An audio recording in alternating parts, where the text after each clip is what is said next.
ಒಂದು ಬೀಜ ಏನು ಮಣ್ಣಲ್ಲಿ ಹಾಕಿದ್ರೆ ಅಂತ ಇಟ್ಕೊಳ್ಳಿ. ಅದು ಅಯ್ಯೋ ನನಗೀಗ ಮೊಳಕೆ ಹೊಡ್ಲಿಕ್ಕೆ ಮನಸ್ಸಿಲ್ಲ, ಮಳೆ ಬಂದ್ರೆ ಬರಲಿ, ಗಾಳಿ ಬೀಸಲಿ, ಮಣ್ಣು ಚೆನ್ನಾಗಿರ್ಲಿ, ಆದ್ರೆ ನನಗೆ ಮನಸ್ಸಿಲ್ಲ ಅಂತ ಕೂತ್ರೆ ಏನಾಗುತ್ತೆ? ಆ ಬೀಜ ಹಾಳಾಗುತ್ತೆ ಅಲ್ವಾ? ಅದು ಏನೋ 2 ಹನಿ ನೀರು ಸಿಕ್ಕಿದ್ಕೊಳ್ಳಿ ಏನ್ ಮಾಡ್ತದೆ, ತಕ್ಷಣ ಮೊಳಕೆ ಹೊಡಿತದೆ. ಒಂದು ಒಳ್ಳೆ ಮಣ್ಣು ಸಿಕ್ಕಿದ್ಕೊಳ್ಳಿ ತಕ್ಷಣ ಮೊಳಕೆ ಹೊಡಿತದೆ. ಹಾಗೆ ಅವಕಾಶ ಸಿಕ್ಕಿದ ಕೂಡಲೇ ಬಳಸಿಕೊಳ್ಳಬೇಕು. ಹೇಗೆ ಬಳಸಿಕೊಳ್ಬೇಕು? ಕೆಟ್ಟದಕ್ಕೆ ಬಳಸ್ಕೊಳ್ಳೋದಿಲ್ಲ ಅಲ್ವಾ? ಯಾವ್ದೋ ಒಂದು ದುಡ್ಡಿದೆ ಅಂತ ಇಟ್ಕೊಳ್ಳು, ಬಸ್ ಯಾರೋ ಬಿಟ್ಟು ಹೋದಂತ ತಿಳ್ಕೊಳ್ಳು, ಮಾಸ್ಟರ್ ಹೇಳಿದಾರೆ ಅವಕಾಶ ಸಿಕ್ಕಿದ ಕೂಡಲೇ ಬಳಸಿಕೊಳ್ಬೇಕು ಅಂತ ಏನ್ ತಿಳ್ಕೊಳ್ಳೋದಲ್ಲ. ಒಳ್ಳೆ ಕೆಲಸಕ್ಕೆ ಬಳಸ್ಕೊಳ್ಳೋದು, ಕೆಟ್ಟ ಕೆಲಸಗಳಿಗೆ ಬಳಸ್ಕೊಳ್ಳೋದಲ್ಲ. ಇದನ್ನೇ ಒಂದು ತಂತ್ರ ಹೇಳ್ತಾ ಇದೆ. ಅವಕಾಶ ಸಿಕ್ಕಿದಾಗ ಬಳಸಿಕೊಳ್ಬೇಕು ಅಂತ ಹೇಳಿ ಒಂದು ತಂತ್ರ ಹೇಳ್ತಾ ಇದೆ. ಯಾವ ತಂತ್ರ ಅದು? ಅದರ ಹೆಸರು ಕಾಕಲೋಕೀಯ ಅಂತ. ಈಗ ಇವತ್ತಿಂದ ನಿಮಗೆ ಮುಂದಿನ 5 ದಿನ ಒಂದು ಕೆಲಸ ಇದೆ. ಈಗ ಇವತ್ತು ಕೆಲಸ ಮಾಡಿ ಮುಗಿದಿಲ್ಲ, ಇವತ್ತಿಂದ ಶುರುವಾಯ್ತು. ನಿಮ್ಮ ಟ್ಯಾಲೆಂಟ್ ನೋಡ್ಬೇಕು ಅಂತ ನನಗೆ ಅನಿಸಿತು. ನೀವು ಎಷ್ಟು ಚೆನ್ನಾಗಿ ನಾಟಕ ಮಾಡ್ಕೊಳ್ಳಿರಿ, ಎಷ್ಟು ಚೆನ್ನಾಗಿ ಡೈಲಾಗ್ ಹೇಳಬಲ್ಲಿರಿ, ಎಷ್ಟು ಚೆನ್ನಾಗಿ ಅಭಿನಯ ಮಾಡ್ತೀರಿ, ಎಷ್ಟು ಚೆನ್ನಾಗಿ ಹಾಡಬಹುದು, ಇದೆಲ್ಲ ನೋಡ್ಬೇಕಾಗಿತ್ತು. ಮತ್ತೆ ಇದೆಲ್ಲ ನಿಮಗೂ ಗೊತ್ತಾಗ್ಬೇಕಾಗಿತ್ತು. ನಾನು ಚೆನ್ನಾಗಿ ಡೈಲಾಗ್ ಹೇಳಬಲ್ಲೆ, ನಾನು ಚೆನ್ನಾಗಿ ಆಕ್ಟಿಂಗ್ ಮಾಡಬಲ್ಲೆ ಅಂತ ನಿಮಗೂ ಗೊತ್ತಾಗ್ಬೇಕಾಗಿತ್ತು. ಈಗ ಗೊತ್ತಾಗಿದೆಯಲ್ಲ. ಈಗ ಇವತ್ತಿನಿಂದ ಒಂದು ನಾಟಕ. ಆ ನಾಟಕವನ್ನು ಯಾವಾಗ ಆಡುದು? ಯಾವಾಗ? 30ನೇ ತಾರೀಕು ಆಡಬೇಕು. ಆ ನಾಟಕದಲ್ಲಿ ಇಷ್ಟೂ ಮಂದಿ ಬರ್ತೀವಿ, ಯಾಕಂದ್ರೆ ದೊಡ್ಡ ನಾಟಕ ಅಲ್ಲ. 1 ಗಂಟೆ 2 ಗಂಟೆ ನಾಟಕ ಅಲ್ಲ, ಸಣ್ಣದೇನೆ. ಆದ್ರೆ ಅದರಲ್ಲಿ ನೀವೆಲ್ಲರೂ ಬರ್ತೀವಿ, ಎಲ್ಲರೂ ಪಾತ್ರಧಾರಿಗಳಾಗಿ ಬರ್ಬೇಕು. ಕೆಲವರು ಸುಮ್ಮನೆ ನಿಂತ್ಕೊಳ್ಳೋದು, ಕೆಲವರು ಸುಮ್ಮನೆ ಮಲ್ಕೊಳ್ಳೋದು, ಹಾಗಲ್ಲ. ಎಲ್ಲರೂ ಪಾತ್ರಧಾರಿಗಳಾಗಿ ಬರ್ಬೇಕು, ಎಲ್ಲರೂ ಡೈಲಾಗ್ ಹೇಳ್ಬೇಕು. ಈ ನಾಟಕಕ್ಕೆ ನಿಮ್ಗೆ ಇಲ್ಲಿ ಇರುವವರೆಲ್ಲರೂ ಸಹಾಯ ಮಾಡ್ತಾರೆ, ದೊಡ್ಡವರೆಲ್ಲರೂ ಸಹಾಯ ಮಾಡ್ತಾರೆ. ಅವರೇ ಡೈಲಾಗ್ ಬರೀತಾರೆ, ನೀವು ಅವ್ರಿಗೆ ಸಹಾಯ ಮಾಡ್ಬೋದು. ಮಧ್ಯದಲ್ಲಿ ಬೇಕಾದ್ರೆ ಪದ್ಯಗಳನ್ನು ತರ್ಬೋದು. ಅದು ಹೇಗೆ ಸೀಕ್ರೆಟ್ ಹೇಗಿರ್ಬೇಕು, ಎಷ್ಟಿರ್ಬೇಕು, ಎಲ್ಲ ನಿಮಗೆ ಬಿಟ್ಟಿದೆ. ಆ ನಾಟಕದ ಹೆಸರೇನು ಅಂತ ಹೇಳಿದ್ರೆ ಕಾಕಲೋಕೀಯ. ಏನಂದ್ರೆ ಹೆಸರು? ಕಾಕಲೋಕೀಯ. ಏನು ಕಾಕಲೋಕೀಯ ಅಂದ್ರೆ? ಇದು ನಮ್ಗೇನು ಅರ್ಥನೇ ಆಗ್ತಿಲ್ವಲ್ಲ. ಇದು ಲಬ್ಧ ಪ್ರಣಾಶ ಅಂದ್ರೆ ಅರ್ಥ ಆಗ್ತಿಲ್ಲ, ಅಪರೀಕ್ಷಿತ ಕಾರಕ ಅಂದ್ರೆ ಅರ್ಥ ಆಗ್ತಿಲ್ಲ. ಎಲ್ಲ ಸಂಸ್ಕೃತ ಶಬ್ದಗಳು. ಕಾಕಲೋಕೀಯ ಅಂದ್ರೆ ಏನು? ಕಾಕ ಮತ್ತೆ ಉಲೂಕೀಯ ಅಂತ. ಉಲೂಕ ಅಂದ್ರೆ ಏನು? ಗೂಬೆ. ಕಾಕ ಅಂದ್ರೆ ಏನು? ಕಾಗೆ. ಕಾಗೆ ಮತ್ತೆ ಗೂಬೆಗಳ ಕಥೆ ಅಷ್ಟೇ. ಕಾಕಲೋಕೀಯ ಅಂದ್ರೆ ಏನು? ಕಾಗೆ ಗೂಬೆಗಳ ಕಥೆ. ಏನ್ ಕಥೆ ಇದು? ಫ್ರೆಂಡ್ಶಿಪ್ ಕಥೆಯ? ಅಲ್ಲ, ಫ್ರೆಂಡ್ಶಿಪ್ ಕಥೆ ಅಲ್ಲ ಇದು ಫೈಟಿಂಗ್. ಮಹಾಭಾರತ ಇದೆಯಲ್ಲ, ಕೌರವ ಪಾಂಡವರ ಕಥೆ. ಇಬ್ರು ಫೈಟಿಂಗ್ ಮಾಡ್ತಾರಲ್ವಾ? ರಾಮಾಯಣ ಕಥೆಯಲ್ಲಿ ಏನ್ ಮಾಡ್ತಾರೆ? ರಾಮ ಮತ್ತೆ ರಾವಣ ಫೈಟಿಂಗ್ ಮಾಡ್ತಾರೆ. ಹಾಗೆ ಇಲ್ಲಿ ಕಾಗೆ ಮತ್ತೆ ಗೂಬೆಗಳು ಎರಡು ಕೂಡ ಫೈಟಿಂಗ್ ಮಾಡ್ತಾರೆ. ಯಾಕೆ ಫೈಟಿಂಗ್ ಮಾಡ್ತವೆ ಅಂತ ಅದರ ಕಾರಣ ಕೂಡ ಮಧ್ಯದಲ್ಲಿ ಬರ್ತದೆ. ಸುಮ್ಮನೆ ಫೈಟಿಂಗ್ ಮಾಡೋದಲ್ಲ, ಅವುಗಳಿಗೆ ಏನೋ ಒಂದು ಕಾರಣ ಇರುತ್ತೆ, ಉದ್ದೇಶ ಇರುತ್ತೆ, ಅದಕ್ಕೋಸ್ಕರ ಫೈಟಿಂಗ್ ಮಾಡ್ತಾರೆ. ಸೊ ಹಾಗಾಗಿ ಇದರ ಒಳಗಡೆ ಉಪಕಥೆಗಳು ಬರ್ತವೆ, ಇದರ ಒಳಗಡೆ ಸಂಗೀತ ಬರುತ್ತೆ, ಡ್ಯಾನ್ಸ್ ಬರುತ್ತೆ, ಆಮೇಲೆ ಡೈಲಾಗ್ಗಳು ಬರ್ತವೆ, ಎಲ್ಲವೂ ಕೂಡ ಬರ್ತವೆ. ಸೊ ಯಾವ ರೀತಿಯ ಕಥೆ ಇದು? ಇದರಲ್ಲಿ ಇಬ್ರು ಇರ್ತಾರೆ. ಒಂದು ಗೂಬೆ ನಾಯಕ, ಇನ್ನೊಬ್ಬ ಕಾಗೆ ನಾಯಕ. ಕಾಗೆ ನಾಯಕನ ಹೆಸರೇನು? ಮೇಘವರ್ಣ ಅಂತ. ಮೇಘವರ್ಣ ಅಂದ್ರೆ ಯಾರು? ಮೇಘ ಅಂದ್ರೆ ಮೋಡ. ಮೋಡದ ಬಣ್ಣ ಕೆಲಸ ಬಿಳಿ ಇರ್ತದೆ, ಮಳೆ ಬಂದಾಗ ಕಪ್ಪಾಗ್ತದೆ ಅಲ್ವಾ? ಹಾಗೆ ಕಾಗೆ ನಾಯಕನಿಗೆ ಏನ್ ಹೆಸರು? ಮೇಘವರ್ಣ. ಇನ್ನು ಇವನು ಇದ್ದಾನೆ, ಯಾರು? ಗೂಬೆ ನಾಯಕ. ಅವನಿಗೇನ್ ಹೆಸರು? ಅರಿಮರ್ದನ. ಅರಿ ಅಂದ್ರೇನು? ಅಕ್ಕಿಯ ಶತ್ರು ಅಲ್ವಾ? ಮರ್ದನ ಅಂದ್ರೇನು? ಅವರನ್ನ ಬೀಸಿ ಒಗೆದು ಹೊಡೆದು ಚಚ್ಚಿ ಕೊಂದು ಹಾಕುವ ಅವನು ಮರ್ದನ. ಅರಿಮರ್ದನ ಅಂದ್ರೆ ಯಾರು? ಶತ್ರುಗಳನ್ನ ನಾಶ ಮಾಡುವುದು. ಈ ಕಾಗೆಗಳು ಮತ್ತೆ ಗೂಬೆಗಳು ಇಬ್ರು ಕೂಡ ಇಬ್ರು ತಂಡದಲ್ಲಿ ಸುಮಾರು ಜನ ಇದ್ದಾರೆ. ಕಾಗೆ ಒಂದೇ ಅಲ್ಲ, ಒಂದನ್ನೇ ರಾಜ ಮಾಡಿಲ್ಲ. ಅವನ ಹಿಂದೆ ಅವನ ಬಳಗದಲ್ಲಿ ಸುಮಾರು ಮಂದಿ ಇದ್ದಾರೆ, ಗೂಬೆಗಳ ಬಳಗದಲ್ಲಿ ಸುಮಾರು ಮಂದಿ ಇದ್ದಾರೆ. ಆಯ್ತಾ? ಏನಾಗ್ತದೆ, ಪ್ರತಿದಿನ ಇವರು ಕಾಗೆಗಳು ಏನ್ ಮಾಡಿದ್ದಾರೆ, ಒಂದು ಆಲದ ಮರ ಇದೆ. ಆ ಆಲದ ಮರದಲ್ಲಿ ಅವರೆಲ್ಲ ಸಂಸಾರ ಮಾಡ್ತಾ ಇದ್ದಾರೆ. ಅವರ ಮನೆ, ಅವರ ಗೂಡು ಎಲ್ಲ ಅಲ್ಲಿದೆ. ಅವರ ಹೆಂಡತಿ, ಮಕ್ಕಳು, ತಂದೆ ತಾಯಿ ಎಲ್ಲರೂ ಕೂಡ ಒಂದು ಇಡೀ ಸಂಸಾರ ಒಂದು ಆಲದ ಮರದಲ್ಲಿ ಜೀವನ ಮಾಡ್ತಾ ಇದ್ದಾರೆ. ಆದರೆ ರಾತ್ರಿ ಆದ ಕೂಡಲೇ, ರಾತ್ರಿ ಆದಾಗ ಕಾಗೆ ಕಾಣುತ್ತಾ? ಹಕ್ಕಿಗಳಿಗೆ ಕಾಣ್ತಾವ? ಇಲ್ಲ. ಅವುಗಳು ಸೂರ್ಯಾಸ್ತ ಆದ ಕೂಡಲೇ ಗೂಡು ಒಳಗೆ ಹೋಗಿ ಸೇರ್ಕೊಳ್ತಾವಲ್ಲ, ಹಾಗೆ ಗೂಡು ಒಳಗೆ ಹೋಗಿ ಸೇರ್ಕೊಳ್ತವೆ, ಆ ಮರಕ್ಕೆ ಹೋಗಿ ಸೇರ್ಕೊಳ್ತವೆ. ಆದ್ರೆ ರಾತ್ರಿ ಆದ ಕೂಡಲೇ ಏನ್ ಮಾಡ್ತವೆ ಈ ಗೂಬೆಗಳು? ಅವು ಅವುಗಳು ಒಂದೇ ಸಮನೆ ಎಲ್ಲ ಬಂದು ದಾಳಿ ಮಾಡ್ತವೆ. ಗೂಬೆಗಳಿಗೆ ರಾತ್ರಿ ಕಣ್ ಕಾಣದ, ಹಾಗೆ ಕಣ್ ಕಾಣುತ್ತೆ ರಾತ್ರಿ ಅಲ್ವಾ?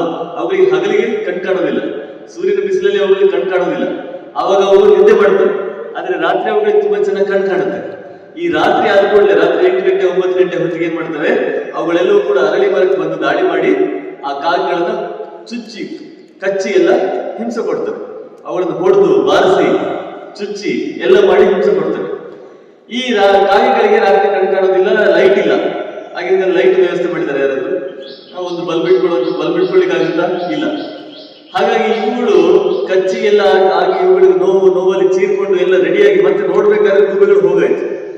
ಪ್ರತಿದಿನ ಹೀಗೆ ಸೋಮವಾರ ರಾತ್ರಿನೂ ಬರೋದು, ಮಂಗಳವಾರ ರಾತ್ರಿನೂ ಬರೋದು, ಬುಧವಾರ ರಾತ್ರಿನೂ ಬರೋದು. ಪ್ರತಿದಿನ ರಾತ್ರಿ ಬಂದು ಕಾಗೆಗಳನ್ನ ಹಿಂಸೆ ಕೊಟ್ಟು ಗೂಬೆಗಳು ಓಡಿ ಹೋಗ್ತಾ ಇದ್ರು. ಆವಾಗ ಈ ಕಾಗೆ ರಾಜ ಏನ್ ಮಾಡ್ತಾನೆ, ಒಂದು ಸಭೆ ಕರೀತಾನೆ. ಸಭೆ ಕರೆದು ಹೇಳ್ತಾನೆ, ಆ ಸಭೆಯಲ್ಲಿ ಎಲ್ಲ ಮಂತ್ರಿಗಳು ಬರ್ತಾರೆ. ಆ ಮಂತ್ರಿಗಳ ಹೆಸರು ಹೇಗಿರುತ್ತೆ ಅಂತ ಹೇಳಿದ್ರೆ ಉಜ್ಜೀವಿ, ಸಂಜೀವಿ, ಈ ತರದೆಲ್ಲ ಹೆಸರುಗಳಿರ್ತವೆ. ಹೀಗೆ ಒಂದು 5 ಜನ ಮಂತ್ರಿಗಳನ್ನು ಕರೀತಾರೆ. ಕರೆದು ಕೇಳ್ತಾನೆ, ಸ್ವಾಮಿ ಈಗ ನಿಮ್ಗೆಲ್ಲ ಗೊತ್ತಿದೆ, ನಾನು ಹೊಸದಾಗಿ ಏನು ಹೇಳ್ಬೇಕಾಗಿಲ್ಲ ಅಲ್ವಾ? ಯಾಕಂದ್ರೆ ನಿಮ್ಗೂ ಕೂಡ ಏನಾಗ್ತಾ ಇದೆ ಅನ್ನೋದು ಗೊತ್ತಿದೆ. ಏನ್ ಮಾಡೋದು ಅದಕ್ಕೆ? ಹೀಗೆ ಪ್ರತಿದಿನ ರಾತ್ರಿ ಬರ್ತಾರೆ, ನಮ್ಮ ಮೇಲೆ ದಾಳಿ ಮಾಡ್ತಾರೆ, ನಮ್ಮನ್ನ ಕಚ್ಚಿ ಕೊಂದು ಕಚ್ಚಿ ಹಿಂಸೆ ಮಾಡಿ ಎಲ್ಲ ಹೋಗ್ತಾರೆ, ಹೊಡಿತಾರೆ, ಬಡಿತಾರೆ. ನಾವು ಪ್ರತಿದಿನ ಪೆಟ್ಟು ತಿಂತಾ ಇದ್ದೇವೆ. ಹಗಲಾದ ಕೂಡಲೇ ಅವ್ರು ಎಲ್ಲಿ ಹೋಗಿದ್ದಾರೆ, ಎಲ್ಲಿ ಸೇರ್ಕೊಂಡಿದ್ದಾರೆ ನಮ್ಗೆ ಗೊತ್ತಾಗ್ತಾ ಇಲ್ಲ. ನಾವು ಹಗಲಲ್ಲಿ ಎಷ್ಟು ಹುಡುಗಿದ್ರು ಅವ್ರು ಕಾಣ್ಲಿಕ್ಕೆ ಸಿಗ್ತಾ ಇಲ್ಲ. ಏನ್ ಮಾಡುದು? ಆವಾಗ ಮೊದಲ ಮಂತ್ರಿ ಹೇಳ್ತಾನೆ, ಅವನು ಹೇಳ್ತಾನೆ, ನೋಡಿ ಸ್ವಾಮಿ, ಇದಕ್ಕೆ ನಾವೇನ್ ಮಾಡ್ಬೇಕು ಅಂತ ಹೇಳಿದ್ರೆ ಸಂಧಿ ಮಾಡ್ಬೇಕು. ಸಂಧಿ. 2 ಜನ ಶತ್ರುಗಳಿದ್ರೆ ಮೊದಲು ಏನ್ ಮಾಡ್ಕೊಳ್ಬೇಕು? ಸಂಧಿ ಮಾಡ್ಕೊಳ್ಬೇಕು. ಈ ಉದಾಹರಣೆಗೆ ನಿಮ್ಮ ಯಾರೋ ಶತ್ರು ಇದ್ದಾರೆ, ಅಥವಾ ನಿಮ್ಮ ಯಾರೋ ಕ್ಲಾಸ್ನಲ್ಲಿ ನಿಮ್ಗೆ ಆಗದವ್ರು ಯಾರೋ ಇದ್ದಾರೆ ಅಂತ ಇಟ್ಕೊಳ್ಳೋದು. ಏನ್ ಮಾಡೋದು? ಅವರು ಫಸ್ಟಿಗೆ ಹೋಗಿ ಅವರಿಗೆ ಹ್ಯಾಂಡ್ ಶೇಕ್ ಮಾಡೋದು. ಹ್ಯಾಂಡ್ ಶೇಕ್ ಮಾಡಿದಾಗ ಏನಾಗುತ್ತೆ, ಅವರಿಗೆ ನಿಮ್ಮ ಬಗ್ಗೆ ಏನು ಅಭಿಪ್ರಾಯ ಇದೆ ಅದು ಬದಲಾಗುತ್ತೆ. ಹೌದು ಅಲ್ವಾ? ಅವರಿಗೆ ನಿಮ್ಮನ್ನು ನೋಡಿದ್ರೆ ಆಗೋದಿಲ್ಲ, ನಿಮ್ಗೆ ಅವ್ರನ್ನ ನೋಡಿದ್ರೆ ಆಗೋದಿಲ್ಲ ಅಂತ ಹೇಳ್ತದೆ. ಆದ್ರೆ ಒಂದು ಸಲ ಹೋಗಿ ಕೈ ಬಿಟ್ರೆ ಏನಾಗುತ್ತೆ, ಅವ್ರು ಫ್ರೆಂಡ್ಸ್ ಬಿಡಬಹುದು ಅಲ್ವಾ? ಫ್ರೆಂಡ್ಸ್ ಆಗ್ಬಹುದು. ಹಾಗಾಗಿ ಫ್ರೆಂಡ್ಸ್ ಆದ್ರೆ ಆಮೇಲೆ ಸಮಸ್ಯೆ ಇಲ್ಲ. ಈಗ ಒಂದು ವೇಳೆ ನಾವು ಗುರುಗಳ ಜೊತೆ ಫ್ರೆಂಡ್ಸ್ ಆದ್ರೆ ಏನಾಗುತ್ತೆ, ಅವ್ರು ನಮ್ಮನ್ನ ಬಂದು ಕಚ್ಚೋದು ನಿಂತು ಹೋಗುತ್ತೆ, ಅವರು ನಾವು ಚೆನ್ನಾಗಿರ್ತೀವಿ ಅಲ್ವಾ? ಹಾಗಾಗಿ ಮೊದಲ ಉಪಾಯ ಏನು, ನಾವಿಬ್ರು ಸಂಧಿ ಮಾಡ್ಕೊಳ್ಬೇಕು ಅಂತ ಹೇಳ್ತಾರೆ. ಯಾರು? ಮೊದಲ ಮಂತ್ರಿ. ಅವನ ಹೆಸರು ಉಜ್ಜೀವಿ ಅಂತ. ಸರಿ ಅಂತ ಹೇಳ್ತಾನೆ. ಆವಾಗ ಎರಡನೇವನು ಹೇಳ್ತಾನೆ, ಸ್ವಾಮಿ ಇದು ಆಗುವಂಥದ್ದಲ್ಲ, ಆಗೋ ಹೋಗೋ ಕತೆ ಮಾತಾಡ್ಬೇಕು. ನಾವಿಲ್ಲಿ ರಿಯಲಿಸ್ಟಿಕ್ ಆಗಿ ಮಾತಾಡ್ಬೇಕು. ಸುಮ್ಮನೆ ಯಾವುದೋ ಕಪೋಲ ಕಲ್ಪಿತ ಆಗದೇ ಇರೋ ಕಥೆಗಳೆಲ್ಲ ಮಾತಾಡಬಾರ್ದು. ಈ ಮೊದಲ ಮಂತ್ರಿ ಏನ್ ಹೇಳ್ತಾನೆ, ಸಂಧಿ ಮಾಡ್ಕೊಳ್ಬೇಕು ಹೇಳ್ತಾನೆ. ಆಗ್ತದ? ಈಗ ರಾಮ ಹೋಗಿ ರಾವಣ ಹತ್ರ ನೀನು ನಾನು ದೋಸ್ತರಾಗಿರೋಣ ಅಂತ ಹೇಳಿದ್ರೆ ಆಗ್ತದ? ಅಥವಾ ದುರ್ಯೋಧನ, ಈ ಅರ್ಜುನ, ಯುಧಿಷ್ಠಿರ ಇವರೆಲ್ಲ ಸೇರ್ಕೊಂಡು ಒಟ್ಟಿಗೆ ಹೋಗಿ ದುರ್ಯೋಧನ ನಾವು ನೀವು ಚೆನ್ನಾಗಿರೋಣ ಅಂತ ಹೇಳಿದ್ರೆ ಹೋಗ್ತಾನ ಅವನು? ಅವನೇನ್ ಹೇಳ್ತಾ ಇದ್ದಾನೆ, ಒಂದು ಸೂಜಿಯ ಮೊರೆ ಬಿದ್ದ ಜಾಗ ಕೂಡ ಕೊಡೋದಿಲ್ಲ ಅಂತ ಹೇಳ್ತಾ ಇದ್ದಾನೆ ಅಲ್ವಾ? ಅಷ್ಟು ಸಣ್ಣ ಜಾಗ ಕೂಡ ನಿಮ್ಗೆ ಬಿಟ್ಕೊಡೋದಿಲ್ಲ, ನೀವು ಏನ್ ಬೇಕಾದ್ರೂ ಮಾಡ್ಕೊಳ್ರಿ ಅಂತ ಹೇಳ್ತಾನೆ. ಅಂತ ಮನುಷ್ಯರ ಜೊತೆ ಸಂಧಿ ಮಾಡ್ಲಿಕ್ಕೆ ಸಾಧ್ಯ ಇದೆಯಾ? ಇಲ್ಲ. ಇವನು ಹೇಳ್ತಾನೆ, ಎರಡನೇ ಮಂತ್ರಿ ಹೇಳ್ತಾನೆ, ಅದು ಸಾಧ್ಯ ಇಲ್ಲ. ಮತ್ತೇನ್ ಮಾಡಬೇಕು? ವಿಗ್ರಹ. ಎರಡನೇ ಉಪಾಯ ಏನು? ವಿಗ್ರಹ. ವಿಗ್ರಹ ಅಂದ್ರೆ ಏನು? ಹೊಡೆದಾಡು, ಸಾರಿಯಾಗಿ ಹೊಡೆದಾಡ್ಬೇಕು, ಅವ್ರಿಗೆ ಹೋಗಿ ಚಚ್ಚಬೇಕು, ಬಾರಿಸ್ಬೇಕು, ಅವ್ರಿಗೆ ಕೊಲ್ಬೇಕು, ಅವ್ರನ್ನ ನಾಶ ಮಾಡ್ಬೇಕು, ಪೂರ್ತಿಯಾಗಿ ಅವರನ್ನ ನಿರ್ವಂಶ ಮಾಡ್ಬೇಕು. ಇದೇ ನಾವು ಮಾಡ್ಬೇಕಾದ ಉಪಾಯ. ಅವರು ಬಲಶಾಲಿಗಳಿದ್ದಾರೆ ಅಂತ ಹೇಳಿ ಅವರ ಜೊತೆ ಹೋಗಿ ಫ್ರೆಂಡ್ಶಿಪ್ ತಗೊಂಡ್ರೆ ಅದು ಯಾವತ್ತೂ ಸರಿಯಾದ ಫ್ರೆಂಡ್ಶಿಪ್ ಅಲ್ಲ. ಫ್ರೆಂಡ್ಶಿಪ್ ಯಾವುದು ನಾವು ಯಾರ ಜೊತೆ ಮಾಡಬೇಕು? ನಮ್ಮ ಸಮಾನ ವಯಸ್ಕರ ಜೊತೆ ಮಾಡಬೇಕು, ನಮ್ಮ ಸಮಾನ ಮನಸ್ಕರ ಜೊತೆ ಮಾಡಬೇಕು. ನಮಗೂ ಅವರಿಗೂ ಒಂದೇ ಲೈಕ್ಸ್ ಇರಬೇಕು, ಒಂದೇ ರೀತಿಯ ಹವ್ಯಾಸಗಳಿರ್ಬೇಕು ಅಲ್ವಾ? ಅವ್ರದ್ದು ಬುದ್ಧಿಯೇ ಬೇರೆ, ನಿಮ್ಮ ಬುದ್ಧಿಯೇ ಬೇರೆ ಅಂತ ಹೇಳಿದ್ರೆ ಅದು ಫ್ರೆಂಡ್ಶಿಪ್ ಮಾಡಿದ್ರೆ ಪ್ರಯೋಜನ ಇಲ್ಲ. ಒಂದು ಅವರು ನಿಮ್ಮನ್ನು ನಾಶ ಮಾಡ್ತಾರೆ, ಇಲ್ಲ ಅವರು ನಿಮ್ಮಿಂದ ನಾಶ ಆಗ್ತಾರೆ. ಹಾಗಾಗಿ ಸಂಧಿ ಬೇಡ. ಏನ್ ಮಾಡ್ಬೇಕೀಗ? ವಿಗ್ರಹ ಅಂದ್ರೆ ಯುದ್ಧ ಮಾಡಬೇಕು ಅಂತ ಹೇಳ್ತಾರೆ. ಅದಕ್ಕೆ ಅವನು ಒಂದು ಕತೆ ಹೇಳ್ತಾನೆ, ಆ ಎರಡನೇ ಮಂತ್ರಿ. ನೋಡಿ ಸ್ವಾಮಿ, ಇದಕ್ಕೊಂದು ಕತೆ ಹೇಳ್ತೀನಿ. ಹೇಗೆ ಅಂತ ಹೇಳಿದ್ರೆ, ಭಾರ್ಗವರು ಮತ್ತೆ ಹೇಹಯರು ಅಂತ ಇದ್ರು ಹಿಂದಿನ ಕಾಲದಲ್ಲಿ. ಭಾರ್ಗವರು ಅಂತ ಹೇಳಿದ್ರೆ ಯಾರು? ಬ್ರಾಹ್ಮಣ. ಯಾರು? ಬ್ರಾಹ್ಮಣ. ಹೇಹಯರು ಅಂದ್ರೆ ಯಾರು? ಕ್ಷತ್ರಿಯರು. ಕ್ಷತ್ರಿಯರು ಏನ್ ಮಾಡ್ತಾರೆ? ವೇದ ಓದ್ತಾರ? ವೇದ ಪುರಾಣಗಳನ್ನು ಓದಿ ಕೂತಿರ್ತಾರ? ಇಲ್ಲ. ಅವ್ರೇನ್ ಮಾಡ್ತಾರೆ? ಯುದ್ಧಕ್ಕೆ ಹೋಗ್ತಾರೆ ಅಲ್ವಾ? ಈ ಭಾರ್ಗವರು ಏನ್ ಮಾಡ್ತಾರೆ? ಕಥೆ ಹೇಳ್ಕೊಂಡು ಯುದ್ಧ ಮಾಡ್ತಾರ? ಇಲ್ಲ. ಅವ್ರೇನ್ ಮಾಡ್ತಾರೆ? ಶಾಸ್ತ್ರ ಗ್ರಂಥಗಳನ್ನ, ವೇದ ಪುರಾಣಗಳನ್ನ ಓದ್ತಾ ಇರ್ತಾರೆ. ಈ ರಾಜ ಕೆಲಸ ನೀವು ನೋಡಿರ್ಬೋದು. ರಾಜರು ಏನ್ ಮಾಡ್ತಾರೆ? ಯಾರೋ ಒಬ್ಬ ದೊಡ್ಡ ಪಂಡಿತ ಇದ್ದಾನೆ, ಯಾರೋ ಒಬ್ಬ ವೇದಗಳನ್ನು ಓದ್ತಾನೆ, ಯಾರೋ ಒಬ್ಬ ಪುರಾಣಗಳ ಕಥೆ ಹೇಳ್ತಾನೆ. ಇವ್ರಿಗೆ ರಾಜನ ಖುಷಿ ಆದ್ರೆ ಏನ್ ಮಾಡ್ತಾನೆ? ಒಂದು ಹಳ್ಳಿ ನಿಮ್ಗೆ, ಒಂದು ಗ್ರಾಮ ನಿಮ್ಗೆ ಅಲ್ವಾ, ಆಮೇಲೆ ಇಷ್ಟು ದುಡ್ಡು ನಿಮ್ಗೆ ಅಂತ ರಾಜ ತೆಗೆದು ಕೊಡ್ತಾ ಇರ್ತಾರೆ. ಈ ಬ್ರಾಹ್ಮಣರು ಬಂದು ವೇದ ಓದಿದ್ರೆ ಅಥವಾ ಏನಾದ್ರು ಕಥೆಗಳನ್ನು ಹೇಳಿದ್ರೆ ರಾಜ ಖುಷಿಯಾಗಿ ಜಮೀನೋ ದುಡ್ಡು ಏನೋ ಕೊಡ್ತಾ ಇರ್ತಾರೆ. ಹೀಗೆ ಕೊಟ್ಟು ಏನಾಗಿದೆ? ಕ್ಷತ್ರಿಯರಿಗೆ ಬೇಕಾಗಿರುವಂತ ಜಾಗಗಳೆಲ್ಲ ಹೋಗ್ಬಿಟ್ಟಿದೆ. ಕ್ಷತ್ರಿಯರಿಗೆ ಇರಬೇಕಾಗಿದ್ದ ಜಾಗಗಳು ಎಲ್ಲವೂ ಹೋಗ್ಬಿಟ್ಟಿದೆ ಈ ರಾಜರ ಈ ಉದಾರ ದಾನದಿಂದ. ಹಾಗಾಗಿ ಈ ಹೇಹರಿಗೆ ಏನಾಯ್ತು? ಅವರಿಗೆ ಭಾರ್ಗವರನ್ನು ಕೊಲ್ಲಬೇಕು, ಭಾರ್ಗವರನ್ನು ನಾಶ ಮಾಡಬೇಕು ಅಂತ ಒಂದು ಬುದ್ಧಿ ಬಂತು. ಅದರಲ್ಲಿ ಒಬ್ಬ ಬಂದ. ಯಾರವನು? ಒಬ್ಬ ಹೇಹೆ ಬಂದು ಏನ್ ಮಾಡಿದ? ಈ ಜಮದಗ್ನಿ ಅಂತ ಒಬ್ಬ ಋಷಿ ಇದ್ದ. ಆ ಜಮದಗ್ನಿಯ ತಲೆಯನ್ನ ಕಡಿದ್ಬಿಟ್ಟ, ಜಮದಗ್ನಿಯನ್ನ ಕೊಂದು ಹಾಕ್ಬಿಟ್ಟ. ಆಮೇಲೆ ಏನ್ ಮಾಡಿದ? ಅವನ ಹಸು ಇತ್ತು, ಕಾಮಧೇನು ಅಂತ. ಆ ಕಾಮಧೇನು ಅನ್ನೋ ಹಸುನ ಏನ್ ಮಾಡಿದ? ಎತ್ಕೊಂಡು ಹೋಗ್ಬಿಟ್ಟ. ಆವಾಗ ಅವನ ಮಗ ಒಬ್ಬ ಇದ್ದ, ಪರಶುರಾಮ ಅಂತ. ಅವನೇನ್ ಮಾಡಿದ? ಇವರಿಗೆ ಬುದ್ಧಿ ಕಲಿಸಬೇಕು ಅಂತ ಹೇಳಿ ಇಡೀ ಪ್ರಪಂಚವನ್ನೆಲ್ಲ ತಿರುಗಾಡಿ ಎಲ್ಲ ಕ್ಷತ್ರಿಯರನ್ನ ಅವನ ಕೊಡಲಿಯಿಂದ ಎಲ್ಲರನ್ನ ಕಟ್ ಮಾಡಿಬಿಟ್ಟು, ಎಲ್ಲರನ್ನ ಕತ್ತರಿಸಾಕ್ಬಿಟ್ಟ. ಕರೆಕ್ಟ್? ನಿಜ ಹೌದಲ್ಲ? ಹಾಗೆ ಇಬ್ಬರಿಗೂ ಜಗಳ ಶುರುವಾಯಿತು. ಬ್ರಾಹ್ಮಣರಿಗೆ ಮತ್ತೆ ಕ್ಷತ್ರಿಯರಿಗೆ ಜಗಳ ಶುರುವಾಯಿತು. ಈ ಪರಶುರಾಮ ಎಲ್ಲರನ್ನೂ ನಾಶ ಮಾಡಿ ಆಯ್ತು, ಎಲ್ಲ ರಾಜರನ್ನು ಕೊಂದಾಯ್ತು. ಇನ್ನು ಒಬ್ಬ ಉಳ್ಕೊಂಡಿದ್ದ. ಯಾವತ್ತೂ ಹಾಗೆ ಅಲ್ವಾ? ಎಲ್ಲರೂ ನಾಶ ಆದ್ಮೇಲೆ ಒಬ್ಬ ಉಳ್ಕೊಂಡಿರ್ತಾನೆ. ಯಾರು? ದಶರಥ ಅಂತ ಒಬ್ಬ ಇದ್ದ. ಈ ದಶರಥ ಅನ್ನೋ ರಾಜ ಉಳ್ಕೊಂಡಿದ್ದ. ಅವನೆಲ್ಲ ಆಡ್ತಾ ಇದ್ದ? ಜಮಖಂಡಿ ಆಡ್ತಾ ಇದ್ದ? ಅಯೋಧ್ಯ ನಗರಿನ ಆಡ್ತಾ ಇದ್ದ. ಈ ಪರಶುರಾಮ ಬಂದ. ಇವನು ಬಂದಾಗ ದಶರಥನಿಗೆ ಒಬ್ಬ ಗುರುಗಳಿದ್ರು. ಈ ಗುರುಗಳು ಹೆಚ್ಚಾಗಿ ಏನ್ ಮಾಡ್ತಾರೆ? ಶಿಷ್ಯರನ್ನ ಬಚಾವ್ ಮಾಡ್ತಾರೆ ಅಲ್ವಾ? ಬಚಾವ್ ಮಾಡ್ತಾರ ಅಥವಾ ಅವರನ್ನು ದುಡ್ತಾರ? ಸಮಸ್ಯೆಗೆ ದುಡ್ತಾರ? ಇಲ್ಲ, ಬಚಾವ್ ಮಾಡ್ತಾರಲ್ವಾ? ಅವನು ಬಂದಾಗ ವಸಿಷ್ಠರಿಗೆ ಗೊತ್ತಾಯ್ತು, ಈ ಪರಶುರಾಮ ಎಲ್ಲರನ್ನೂ ಕೊಲ್ತಾನೆ, ಎಲ್ಲ ಕ್ಷತ್ರಿಯರನ್ನು ಕೊಲ್ತಾನೆ, ಆದ್ರೆ ಒಬ್ಬರನ್ನು ಮಾತ್ರ ಕೊಲ್ಲೋದಿಲ್ಲ. ಯಾರನ್ನು ಅಂತಂದ್ರೆ, ನಾಳೆ ಮದುವೆ ಇದೆ ಅಂತ ಯಾರಾದ್ರೂ ಕಂಕಣ ಕಟ್ಕೊಂಡಿದ್ರೆ, ಮದುವೆಗೆ ಕಂಕಣ ಕಟ್ತಾರಲ್ಲ, ಕಂಕಣ ಕಟ್ಟೋದು ಗೊತ್ತಿದ್ಯಾ? ಕಾರ್ಯಕ್ರಮ ಆಗಿ ಮುಗಿಯೋದಕ್ಕೆ ಕಂಕಣ ಇರುತ್ತೆ ಕೈಯಲ್ಲಿ ಅಲ್ವಾ? ಮದುವೆ ಆಗ್ಲಿಕ್ಕೆ ಹೋಗ್ತಾ ಇರೋರು ಯಾರಾದ್ರೂ ಇದ್ರೆ ಅಂತವ್ರು ಮಾತ್ರ ಇವ್ರು ಕೊಲ್ಲೋದಿಲ್ಲ ಅಂತ ಪರಶುರಾಮನ ಅವನದೇ ಒಂದು ಯಾವುದೋ ರೂಲ್ಸ್, ಅವನದೇ ಒಂದು ನೀತಿ. ಈ ವಸಿಷ್ಠರು ಏನ್ ಮಾಡ್ತಾ ಇದ್ರು? ಅವನು ಅಯೋಧ್ಯೆ ಒಳಗೆ ಬರ್ತಾ ಇದ್ದಾನೆ, ಗೇಟ್ ದಾಟಿ ಒಳಗೆ ಬರ್ತಾ ಇದ್ದಾನೆ ಅಂತ ಅಂದ್ಕೊಳ್ಳಿ ಏನ್ ಮಾಡುದು? ದಶರಥನಿಗೆ ಒಂದು ಕಂಕಣ ಕಟ್ಬಿಡುದು. ಅವ್ರು ಬಂದ ಕೂಡಲೇ, ಸ್ವಾಮಿ ಇವನಿಗೆ ಒಂದು 2 ದಿವಸ ಮದುವೆ ಇದೆ, ಯಾಕೆ ಸುಮ್ಮನೆ ಕೊಲ್ತೀರಾ ಅಂತ ಹೇಳುದು. ಪರಶುರಾಮ ಬ್ರಾಹ್ಮಣ ಅಲ್ವಾ, ಅವನಿಗೆ ಕರಗ್ತದೆ. ಇವ್ರು ಹೀಗೆ ಹೇಳಿದ ಕೂಡಲೇ ಮನಸ್ಸು ಕರಗಿ ಹೋಗ್ತಾ ಇತ್ತು, ವಾಪಸ್ ಹೋಗ್ತಾ ಇತ್ತು. ಸ್ವಲ್ಪ ದಿನ ಆದ್ಮೇಲೆ ಮತ್ತೆ ಬರ್ತಾ ಇದ್ದ. ಮತ್ತೆ ಬಂದ ಕೂಡಲೇ ಇವನೇನು ಮಾಡುದು? ಅವ್ರು ದೂರದಲ್ಲಿ ಬರ್ತಾ ಇದ್ದ ಕೂಡಲೇ ಕಂಕಣ ಕಟ್ಬಿಡುದು. ಅಯ್ಯೋ, ಅವ್ರಿಗೆ 3-4 ದಿವಸ ಮದುವೆ ಆಗ್ತಾ ಇದ್ದಾರೆ, ಯಾಕೆ ಬಿಟ್ಬಿಡಿ ಅಂತ ಹೇಳುದು. ಹೀಗೆ ಪ್ರತಿ ಸಲ ಅವನು ಬರೋದು, ಇವನು ಕಂಕಣ ಕಟ್ಟೋದು, ಮದುವೆ ಇದೆ ಅಂತ ಹೇಳೋದು, ವಾಪಸ್ ಕಳಿಸೋದು. ಈ ತರ 300 ಸಲ ಮಾಡಿದ್ರು. ಎಷ್ಟು ಸಲ? 300 ಸಲ. ಹೀಗೆ ಮಾಡ್ತಾ ಏನಾಯ್ತು? ಪರಶುರಾಮರಿಗೂ ಕೂಡ ಅವರ ಕೋಪ ಇಳಿತಾ ಬಂತು. ನಮಗೂ ಅಷ್ಟೇ ಅಲ್ವಾ?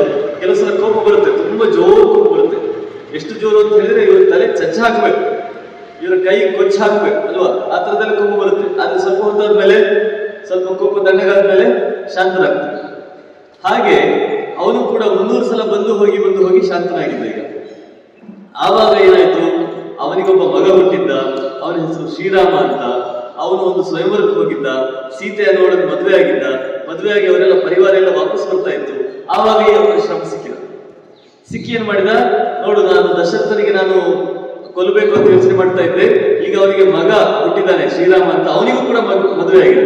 ಈಗ ನಾನು ನಿನ್ನ ಮೇಲೆ ಯುದ್ಧಕ್ಕೆ ಬರ್ತೇನೆ ಅಂತ ಹೇಳಿ ರಾಮನ ಮೇಲೆ ಯುದ್ಧಕ್ಕೆ ಹೋಗಿ ಅದನ್ನು ಬದುಕುದುಂಟ? ಇಲ್ಲ ಅಲ್ವಾ? ಪರಶುರಾಮ ರಾಮನ ಜೊತೆ ಯುದ್ಧದಲ್ಲಿ ಸೋತ ಅವನಿಗೆ ಬೇಜಾರಾಗಲಿಲ್ಲ.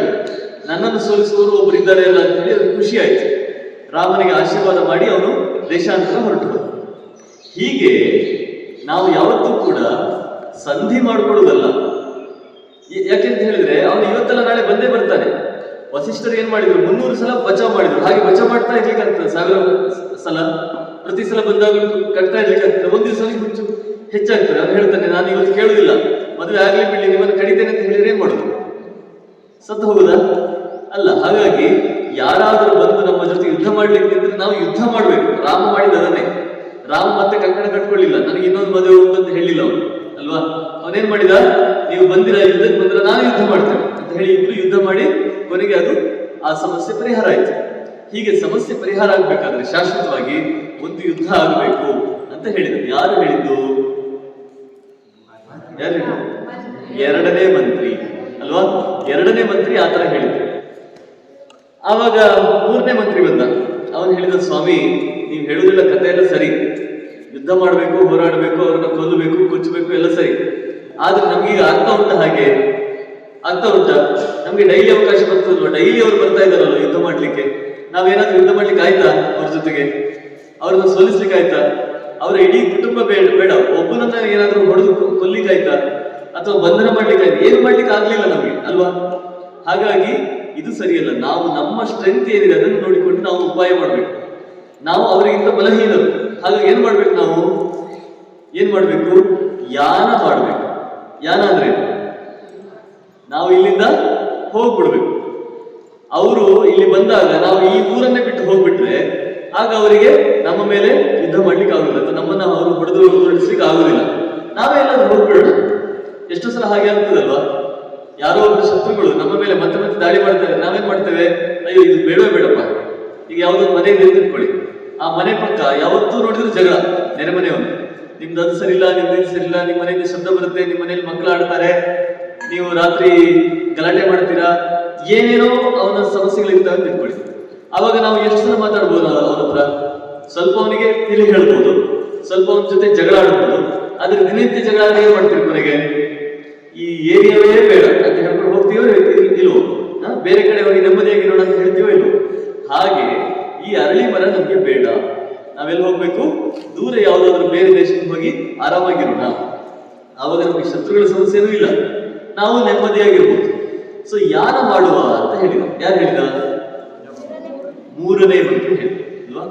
ಆವಾಗ ನಾಲ್ಕನೇ ಮಂತ್ರಿ ಹೇಳಿದ, ಸ್ವಾಮಿ ನಾವು ಹೋಗುದು ಸರಿ, ಆದ್ರೆ ಹೋದ ಕೂಡಲೇ ಸಮಸ್ಯೆ ಪರಿಹಾರ ಆಗ್ತದ? ಇಲ್ಲ. ನೀವೀಗ ಬಾಡಿಗೆ ಮನೆಯಲ್ಲಿ ತಿಳ್ಕೊಳ್ಳಿ, ಯಾರೋ ಒಬ್ಬ ನೆರೆ ಮನೆಯವರು ರಗಳೆ ಮಾಡಿದ, ನೀವು ಆ ಮನೆ ಬೇಡ ಅಂತ ಹೇಳಿ ಇನ್ನೊಂದು ಏರಿಯಾಕ್ಕೆ ಹೋದ್ರಿ ಅಲ್ವಾ?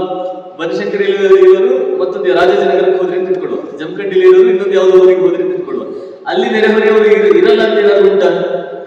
ಅಲ್ಲಿ ಬರುವವನು ಇವನಿಗಿಂತ ಜೋರಾಗಿರ್ಬೋದಲ್ವಾ? ಇವನಿಗಿಂತ ಜಾಸ್ತಿ ರಗಳೆ ಮಾಡ್ಬೋದಲ್ವಾ? ನಾವು ಯಾನ ಮಾಡ್ತೇವೆ ಸರಿ, ಆದ್ರೆ ಹೊಸ ಜಾಗದಲ್ಲಿ ನಮ್ಗೆ ಶತ್ರುಗಳು ಇರಲ್ಲ ಅಂತ ಏನಿಲ್ಲ, ಅಲ್ಲಿ ಕೂಡ ಶತ್ರುಗಳು ಬರ್ಬೋದು.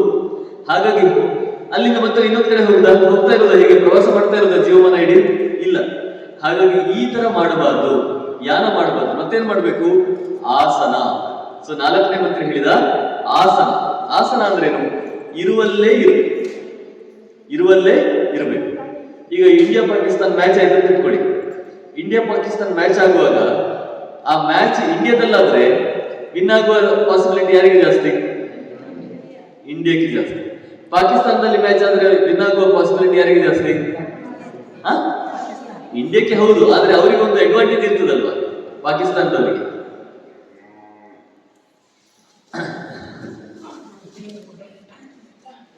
ಪಾಕಿಸ್ತಾನದವರಿಗೆ ಒಂದು ಅಡ್ವಾಂಟೇಜ್ ಉಂಟು. ಯಾಕೆ? ಅವರಿಗೆ ಬೇಕಾದಾಗಿ ಪಿಚ್ ಮಾಡ್ಕೊಳ್ಬಹುದು, ಅವರಿಗೆ ಬೇಕಾದ ಅಂಪೈರ್ ಅನ್ನ ನೇಮಕ ಮಾಡ್ಕೊಳ್ಬಹುದು. ಹೌದಲ್ಲ? ಈಗ ನಮ್ಮ ಶಾಲೆಯಲ್ಲಿ ಒಂದು ಕಾಂಪಿಟಿಷನ್ ಇದೆ ಅಂತ ಇಟ್ಕೊಳ್ಳಿ, ಇಂಟರ್ ಸ್ಕೂಲ್ ಕಾಂಪಿಟಿಷನ್. ಆವಾಗ ಬೇರೆ ಸ್ಕೂಲ್ ನಿಂದ ಬಂದವರು ನಮ್ಮಲ್ಲಿ ಪ್ರೈಸ್ ಗೆಲ್ಲುವುದು ಹೆಚ್ಚು ಪಾಸಿಬಿಲಿಟಿ ಇದೆಯೋ, ನಾವೇ ಗೆಲ್ಲುವುದು ಹೆಚ್ಚು ಪಾಸಿಬಿಲಿಟಿ ಇದೆಯೋ? ನಾವೇ ಗೆಲ್ಲುದು. ಯಾಕೆ? ನಮ್ಮವ್ರು ಇರ್ತಾರೆ ಒಂದು. ಎರಡನೇದು, ನಾವೇನಾದ್ರೂ ಮಾಡುವಾಗ, ಆಟ ಆಡ್ತಿರುವಾಗ, ಅಥವಾ ಒಂದು ನಾಟಕ ಅಂತ ಇಟ್ಕೊಳ್ಳಿ, ನಾಟಕ ಕಾಂಪಿಟಿಷನ್ ಅಂತ ಇಟ್ಕೊಳ್ಳಿ. ನೀವು ನಾಟಕ ಮಾಡುವಾಗ ನಿಮ್ಮ ಶಾಲೆಯಲ್ಲಿ ಜೋರು ಚಪ್ಪಾಳೆ ಬೀಳ್ತದೋ, ಹೊರಗಿನವರಿಗೆ ಜೋರು ಚಪ್ಪಾಳೆ ಬೀಳ್ತದೋ? ನಮ್ಮ ಶಾಲೆಯವರಿಗೆ ಜೋರು ಚಪ್ಪಾಳೆ ಬೀಳ್ತದೆ, ನಮ್ಗೆ ಇನ್ನಷ್ಟು ಹುರುಪು ಬರ್ತದೆ. ಹೌದಲ್ಲ? ಎಲ್ಲವೂ ಕೂಡ ನಾವು ನಮ್ಮ ಜಾಗದಲ್ಲಿ ಇದ್ದುಕೊಂಡು ಕೆಲಸ ಮಾಡಿದ್ರೆ ಅದಕ್ಕೆ ಫಲ ಜಾಸ್ತಿ. ನಾವು ಎಲ್ಲಿಯೋ ಹೋಗಿ ಯುದ್ಧ ಮಾಡೋದಕ್ಕಿಂತ ನಾವು ಇಲ್ಲೇ ಇರ್ಬೇಕು, ಆಸನ ಇಲ್ಲೇ ಕೂತ್ಕೊಂಡಿರ್ಬೇಕು. ಅವ್ರು ಬರ್ಲಿ, ಅವ್ರು ಬಂದಾಗ ನಾವೇನ್ ಮಾಡ್ಬೇಕು?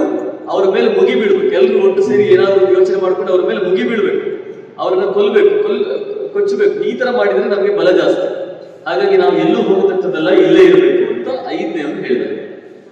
ಹೀಗೆ ಒಬ್ಬೊಬ್ರು ನಾಲ್ಕನೇವನು ಹೇಳಿದ. Very good. ಈಗ ನಿದ್ದೆ ಯಾರಿಗೆ ಬರ್ತಾ ಇರೋದು? ನಾಲ್ಕನೇವನು ಹೇಳಿದ. ಹೀಗೆ ಅವನು ಹೇಳಿದ ಮೇಲೆ ಇನ್ನು ಐದನೇವನೊಬ್ಬ ಇದ್ದ. ಅವನೇನ್ ಹೇಳ್ತಾನೆ? ಈಗ ಪ್ರಜೀವಿ ಅಂತ ಹೇಳಿ ಅವನು ಹೇಳಿದ್ದು ಪೃಥ್ವಿ ನಾಲ್ಕನೇವರು. ಅವರ ಹೆಸರು ಹೇಳಿದ್ದ ನಾನು ನಿಮ್ಗೆ. ಮೊದಲನೇ ಹೆಸರೇನು? ಉಜ್ಜೀವಿ. ಉಜ್ಜೀವಿ ಮೊದಲನೇವರು. ಎರಡನೇವರು ಯಾರು? ಸಂಜೀವಿ. ಮೂರನೇವರು ಯಾರು? ಅವನ ಹೆಸರೇ ಇಲ್ಲ. ಅನುಜೀವಿ. ಅನುಜೀವಿ ಅಂತ ಮೂರನೇವರು. ನಾಲ್ಕನೇವರು ಯಾರು? ಪ್ರಜೀವಿ. ಇವನು ನಾಲ್ಕನೇ ಮಂತ್ರಿ. ಈಗ ಐದನೇ ಮಂತ್ರಿ ಒಬ್ಬ ಇದ್ದಾನೆ, ಇವರು ಎಲ್ಲರಿಗಿಂತ ಹಿರಿಯ. ಐದನೇ ಮಂತ್ರಿ ಸ್ವಲ್ಪ ವೃದ್ಧ. ಅವನು ಹೇಳ್ತಾನೆ, ಅವನ ಹೆಸರು ಚಿರಂಜೀವಿ ಅಂತ. ಅವನು ಹೇಳ್ತಾನೆ, ಅವನು ಹೇಳುದಿಲ್ಲ, ಅವನಿಗೆ ಕೇಳ್ತಾನೆ ರಾಜ. ಈಗ 4 ಜನ 4 ರೀತಿ ಹೇಳಿದ್ದಾರೆ. ಈಗ ನನಗೆ ಏನ್ ಮಾಡ್ಬೇಕು ಅಂತ ಕನ್ಫ್ಯೂಷನ್ ಆಗಿದೆ. ಅದಕ್ಕೆ ಹೇಳುದು ಒಬ್ಬ ಮಂತ್ರಿ ಇಟ್ಕೊಂಡಿರ್ಬೇಕು ಅಂತ. 4 ಮಂತ್ರಿಗಳಿದ್ರೆ ಇದೇ ತರ ಅಲ್ವಾ? ಮನೇಲಿ ಒಬ್ಬಳೆ ಹೆಂಡತಿದ್ರೆ ಒಂದೇ ಮಾತು ಕೇಳಬಹುದು ಅಲ್ವಾ? 4 ಹೆಂಡತಿಯರಿದ್ರೆ ಒಬ್ಳು ಹೇಳ್ತಾಳೆ, ನನಗೆ ನಾಳೆ ಸಾಂಬಾರ್ ಮಾಡ್ಲಿಕ್ಕೆ ಬದನೆಕಾಯಿ ಬೇಕು ಅಂತ, ಇನ್ನೊಬ್ಳು ಬೇಡ ನನಗೆ ಆಲೂಗಡ್ಡೆ ಬೇಕು ಅಂತ. ಏನ್ ಮಾಡುದು? ಕಷ್ಟ ಅಲ್ವಾ? ಎಲ್ಲ ಸೇರಿ ಅವೇ ಮಾಡುದಲ್ವಾ? ಹಾಗೆ ಇವರು ಚಿರಂಜೀವಿ ಹತ್ರ ಕೇಳ್ತಾರೆ, ಸ್ವಾಮಿ ಈಗ ಇವರೆಲ್ಲ ಹೇಳಿದ್ರು. ಒಬ್ರು ಹೇಳಿದ್ರು ನಾವೇನ್ ಮಾಡ್ಬೇಕು, ಉಜ್ಜೀವಿ ಏನ್ ಹೇಳಿದ್ರು, ಸಂಧಿ ಮಾಡ್ಕೊಳ್ಬೇಕು ಅಂತ, ನಾವು ಅವ್ರ ಜೊತೆ ಮೈತ್ರಿ ಮಾಡ್ಕೊಳ್ಬೇಕು ಅಂತ ಹೇಳಿದ್ರು. ಎರಡನೇವ್ರು ಹೇಳಿದ್ರು ನಾವು ಅವ್ರ ಜೊತೆ ಹೋರಾಡಬೇಕು, ವಿಗ್ರಹ ಅಂತ ಹೇಳಿದ್ರು. ಮೂರನೇವ್ರು ಹೇಳಿದ್ರು ನಾವು ಯಾರ ಎಲ್ಲಾದ್ರೂ ದೂರಕ್ಕೆ ಹೋಗ್ಬಿಡ್ಬೇಕು, ಇವ್ರ ತೊಂದರೆ ರಗಳೆ ಬೇಡ ಅಂತ ಹೇಳಿದ್ರು. ನಾಲ್ಕನೇವ್ರು ಹೇಳಿದ್ರು ಇಲ್ಲ ಇಲ್ಲ ನಾವು ಇಲ್ಲೇ ಕೂತ್ಕೊಂಡು ಯುದ್ಧ ಮಾಡ್ಬೇಕು, ಎಲ್ಲೋ ಹೋಗೋದಲ್ಲ, ಇವ್ರಿಗೆ ಹೆದರ್ಕೊಂಡು ಎಲ್ಲಾದ್ರೂ ಹೋಗ್ತಾ ಇದ್ರೆ ಹೋಗ್ತಾನೆ ಇರ್ಬೇಕು, ನಾವು ಇಲ್ಲೇ ಇದ್ಕೊಂಡು ಯುದ್ಧ ಮಾಡ್ಬೇಕು ಅಂತ ಹೇಳಿದ್ರು. 4 ತಂತ್ರ ಆಯ್ತು. ಈಗ ಇದರಲ್ಲಿ ಯಾವ್ದನ್ನು ನಾವು ತಗೊಳ್ಬೇಕು ಸ್ವಾಮಿ, ನೀವು ಹೇಳಿ, ನೀವು ಹಿರಿಯರು, ವೃದ್ಧರು, ಜ್ಞಾನಿಗಳು, ಎಲ್ಲೋ ಹೌದು, ನೀವು ಹೇಳಿ ಅಂತ ಹೇಳಿದ್ರು. ಆವಾಗ ಚಿರಂಜೀವಿ ಹೇಳ್ತಾರೆ, ಹೌದು ಇದೆಲ್ಲ ಇವರು ಹೇಳಿದ್ದೆ ಯಾವುದೂ ಕೂಡ ತಪ್ಪಲ್ಲ, ಎಲ್ಲವೂ ಕೂಡ ಸರಿಯೇ. ಆದರೆ ನಾವು ಯಾವುದಾದ್ರೂ ತಂತ್ರವನ್ನು ಬಳಸಬೇಕಾದ್ರೆ ನಮ್ಮ ಇವತ್ತಿನ ಪರಿಸ್ಥಿತಿ ಏನಿದೆ, ಶತ್ರುಗಳ ಪರಿಸ್ಥಿತಿ ಏನಿದೆ, ನಾವು ಇರುವ ಜಾಗ ಹೇಗಿದೆ, ನಮ್ಮ ಹತ್ರ ಎಷ್ಟು ಮಂದಿ ಇದ್ದಾರೆ, ಅವರ ಶಕ್ತಿಗಳು ಏನು, ಎಲ್ಲವನ್ನು ನೋಡಿಕೊಂಡು ಯೋಚನೆ ಮಾಡಬೇಕು. ಈಗ ನಮಗೆ ಸಂಧಿ ಮಾಡ್ಕೊಳ್ಳಿಕ್ಕೆ ಸಾಧ್ಯ ಇಲ್ಲ, ಯಾಕಂದ್ರೆ ಅವರು ನಮ್ಗೆ ನಮ್ಮ ಜೊತೆ ಸೇರುವುದೇ ಇಲ್ಲ ಅಲ್ವಾ? ಅವರ ಉದ್ದೇಶ ಇರುವುದೇ ನಮ್ಮನ್ನು ಹೊಡಿಬೇಕು ಅಂತ. ಹಾಗಾಗಿ ಸಂಧಿ ಸಾಧ್ಯ ಇಲ್ಲ. ವಿಗ್ರಹ, ಅವರ ಮೇಲೆ ಯುದ್ಧ ಮಾಡ್ಲಿಕ್ಕೆ ಹೋಗ್ಬೋದಾ? ಸಾಧ್ಯ ಇಲ್ಲ, ನಮ್ಮ ಹತ್ರ ಬಲ ಕಡಿಮೆ ಇದೆ. ಯಾನ, ನಾವೆಲ್ಲೋ ದೂರಕ್ಕೆ ಹೋಗ್ಬೋದಾ? ಬೇಡ, ಇದೆಲ್ಲ ನಾವು ಬಾಳಿ ಬದುಕಿದಂತ ಮನೆ, ಇದನ್ನು ಬಿಟ್ಟು ಎಲ್ಲಿ ಹೋಗೋದು? ಹಾಗಾಗಿ ಯಾನ ಸಾಧ್ಯ ಇಲ್ಲ. ಆಮೇಲೆ 4ನೇದು ಆಸನ, ಇಲ್ಲೇ ಇದ್ಕೊಂಡು ಮಾಡ್ಬೋದು, ಹೌದು ಇಲ್ಲೇ ಇದ್ಕೊಂಡು ಯುದ್ಧ ಮಾಡ್ಬೇಕು ಸರಿ, ಆದ್ರೆ ಪ್ರತಿ ಸಲ ಬಂದು ಹೊಡಿತಾ ಇದ್ದಾರಲ್ಲ. ಹಾಗಾಗಿ ಇವೆಲ್ಲವೂ ಯಾವುದೂ ಇವತ್ತಿನ ಪರಿಸ್ಥಿತಿಗೆ ಸರಿ ಇಲ್ಲ. ಮತ್ತೇನ್ ಮಾಡ್ಬೇಕು? ಹಾಗಾದ್ರೆ ನಾವೇನ್ ಮಾಡ್ಬೇಕು ಅಂದ್ರೆ ದ್ವೈದೀ ಭಾವ ಅಂತ ಒಂದಿದೆ, ಅದು 5ನೇ ತಂತ್ರ. ಇದನ್ನು ನಾವು ಮಾಡಬೇಕು ಅಂತ ಹೇಳಿದ. ಇದು ಏನು ದ್ವೈದೀ ಭಾವ ಅಂತ ಹೇಳಿದ್ರೆ ಅಂತ ಕೇಳಿದ ರಾಜ. ಅದಕ್ಕೆ ಅವನು ಹೇಳಿದ, ನೋಡು ಇದರಲ್ಲಿ ನಾವು ಏನ್ ಮಾಡ್ಬೇಕು ಅಂದ್ರೆ, ನಮ್ಮ ಎಷ್ಟು ಜನ ಇದ್ದಾರೆ ನಮ್ಮ ಬಳಗದಲ್ಲಿ, ಇವ್ರು ಯಾರಿಗೂ ಏನೂ ಅಪಾಯ ಆಗಬಾರ್ದು, ಇವರೆಲ್ಲರೂ ಸುಖವಾಗಿರ್ಬೇಕು, ಇವರೆಲ್ಲರೂ ಕ್ಷೇಮವಾಗಿರ್ಬೇಕು. ಒಂದು. ಎರಡನೇದು, ನಮಗೆ ಇವತ್ತು ಸಮಸ್ಯೆ ಆಗಿರೋದೇನು? ಈಗ ಅವ್ರು ಬರ್ತಾರೆ, ಹೊಡಿತಾರೆ, ಹೋಗ್ತಾರೆ, ಆದ್ರೆ ನಮ್ಗೆ ಸಮಸ್ಯೆ ಆಗಿರೋದೇನೆ ಹೇಳಿ. ನಮ್ಗೆ ಅವರ ಶಕ್ತಿ ಗೊತ್ತಿಲ್ಲ, ಯಾಕೆ ಅವರು ರಾತ್ರಿಯಲ್ಲಿ ಬರ್ತಾರೆ, ಅವ್ರು ಎಷ್ಟು ಮಂದಿ ಬರ್ತಾರೆ ಗೊತ್ತಿಲ್ಲ, ಅವರಲ್ಲಿ ಯಾರ್ಯಾರು ಇದ್ದಾರೆ ಗೊತ್ತಿಲ್ಲ, ಅವ್ರು ನಮ್ಮನ್ನು ಹೇಗೆ ಹೊಡಿತಾರೆ, ಹೇಗೆ ಕೊಲ್ತಾರೆ ಅನ್ನೋದು ಗೊತ್ತಿಲ್ಲ. ಅವ್ರು ನಮ್ಮ ಹತ್ತಿರ ಯಾವ ಸಮಯದಲ್ಲಿ ಬರ್ತಾರೆ ಗೊತ್ತಿಲ್ಲ. ಒಂದ್ ದಿವಸ ರಾತ್ರಿ 8 ಗಂಟೆ ಬರ್ತಾರೆ, ಇನ್ನೊಂದ್ಸಲ 12 ಗಂಟೆ ಬರ್ತಾರೆ. ಅವ್ರದ್ದು ಏನೋ ಸ್ಟ್ರಾಟಜಿ ಇರ್ತದೆ ಪ್ರತಿದಿನ ಅಲ್ವಾ? ಹಿಂದಿನ ರಾತ್ರಿ 8 ಗಂಟೆ ಬಂದಿರ್ತಾರೆ, ಇವತ್ತು 8 ಗಂಟೆಗೆ ನಾವೆಲ್ಲ ಕಾಯ್ತಾ ಇದ್ರೆ ಏನ್ ಮಾಡ್ತಾರೆ, 12 ಗಂಟೆ ಬರ್ತಾರೆ. ನಾಳೆ 12 ಗಂಟೆ ಬರ್ತಾರೆ ಅಂತ ಕಾಯ್ತಾ ಇದ್ದಾರೆ, 9 ಗಂಟೆ ಬರ್ತಾರೆ. ಹೀಗೆ ಅವರು ನಮ್ಮ ದಿಕ್ಕು ತಪ್ಪಿಸ್ತಾ ಇದ್ದಾರೆ. ಹಾಗಾಗಿ ನಮಗೆ ಅವರ ಬಗ್ಗೆ ಏನೂ ಗೊತ್ತಿಲ್ಲ. ಶತ್ರುವಿನ ಜೊತೆ ಹೋರಾಟ ಮಾಡ್ಬೇಕಾದ್ರೆ ಮೊದಲ ಪಾಠ ಯಾವುದು? ಶತ್ರು ಯಾರು, ಅವನು ಏನ್ ಮಾಡ್ತಾನೆ, ಅವನ ಶಕ್ತಿ ಸಾಮರ್ಥ್ಯಗಳಿದೆ, ಅದು ತಿಳಿದುಕೊಳ್ಬೇಕು ಫಸ್ಟಿಗೆ ಅಲ್ವಾ?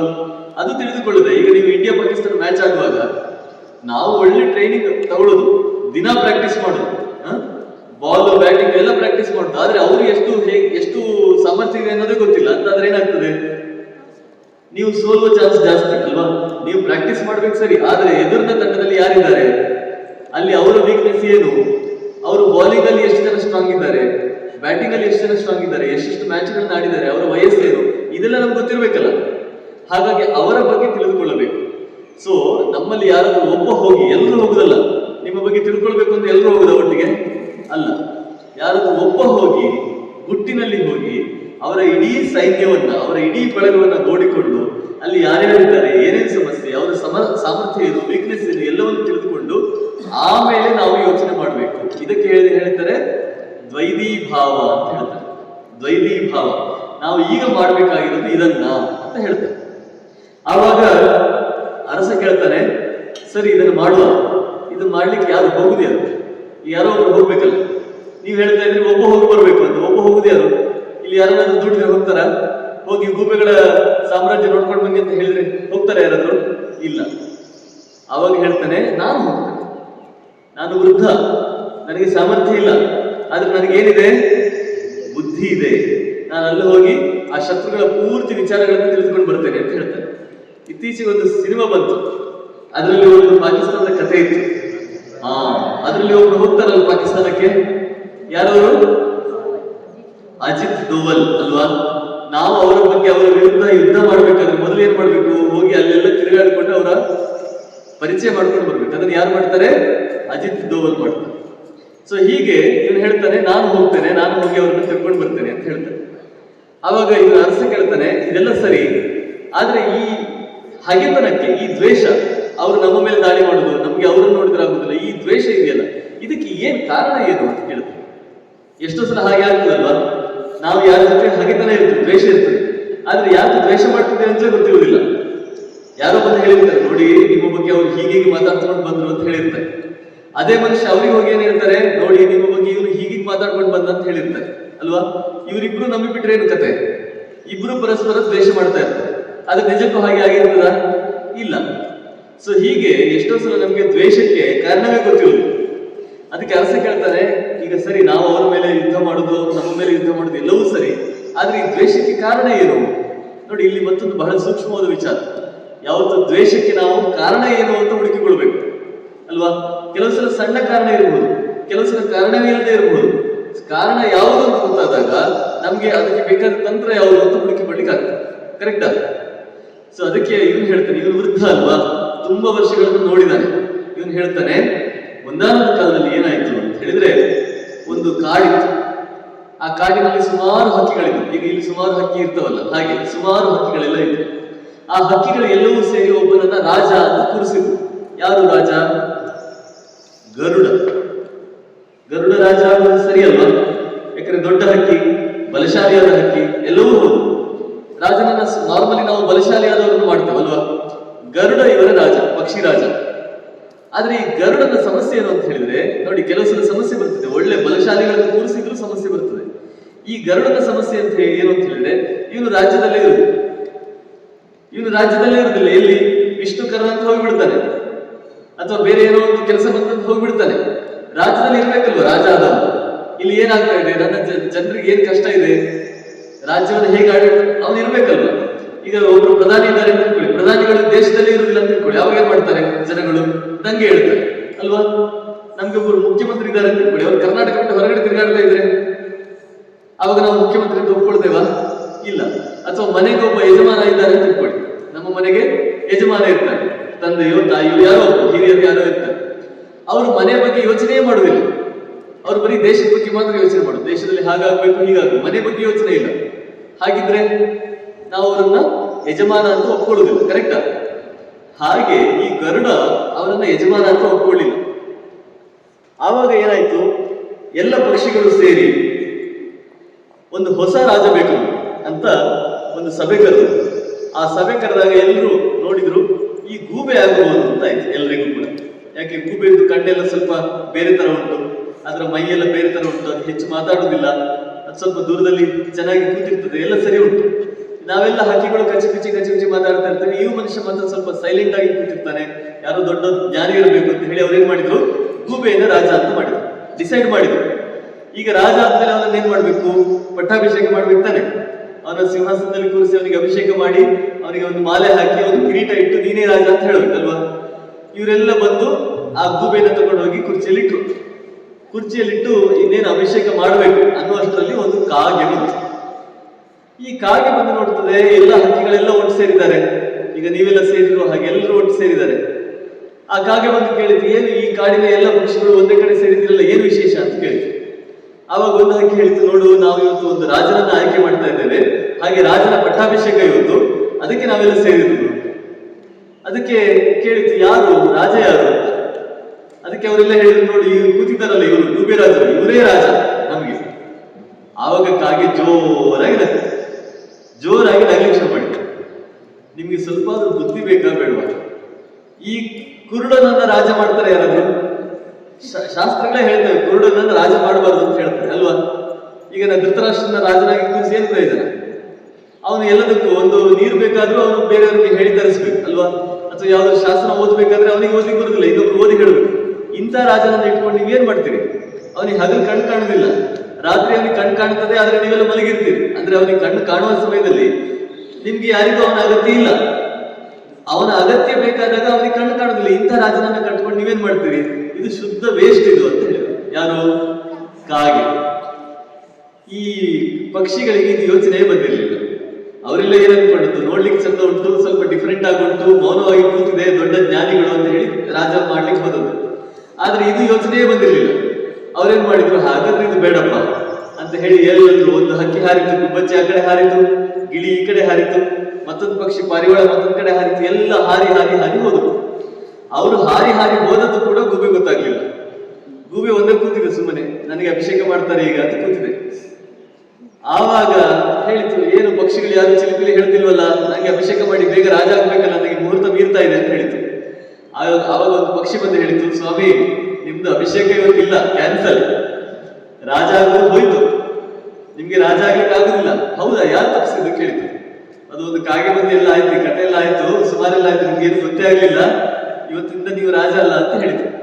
ಹಾಗೆ ಗೂಬೆಗೆ ಏನಾಯ್ತು, ಸಿಟ್ಟು ಬಂತು. ಸಿಟ್ಟು ಬಂತು, ನೀನು ನನ್ನ ರಾಜ ಆಗುವ ಒಂದು ಇದನ್ನ ಅವಕಾಶವನ್ನು ತಪ್ಪಿಸಿದೆಯಲ್ಲ, ನಿಮಗೆ ಮಾಡ್ತೇನೆ ನಿಮಗೆ ಅಂತ ಹೇಳಿ ಗೂಬೆ ಆ ಕಾಗೆಗೆ ಚಾಲೆಂಜ್ ಹಾಕಿತು. ಇದು ಕತೆ. ಗೂಬೆ ಮತ್ತೆ ಕಾಗೆಗಳಿಗೆ ಯಾಕೆ ದ್ವೇಷ ಬಂದದ್ದು? ಯಾಕೆ? ಗೂಬೆ ರಾಜ ಆಗುವುದನ್ನು ತಪ್ಪಿಸಿದ್ದು.